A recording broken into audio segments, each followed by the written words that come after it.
आणि सीट घेर 12 inch plus 1 inch. आता मी इथं आकार देऊन घेते पट्टीने एकदम व्यवस्थित असा आकार येतो, कर्व येतो. सेम दुसऱ्या बाजूला पण तसंच करून घ्यायचं आहे. आणि कुर्ती फिटिंग करून घ्यायची आहे.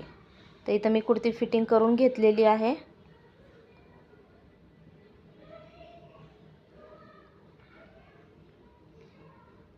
शक्यतो मी पट्टीनेच आकार देत असते. आता मी इथं कुर्ती फिटिंग करून घेतलेली. आता मी साईडची फिटिंग करत आहे. इथं मी अर्धा इंचावर फोल्ड करून टिप देत आहे दोन्ही साईडने. फोल्ड करून अर्धा इंचावर टिप देऊन घ्यायची. पहिल्या टाचण्या लावून घ्यायच्या.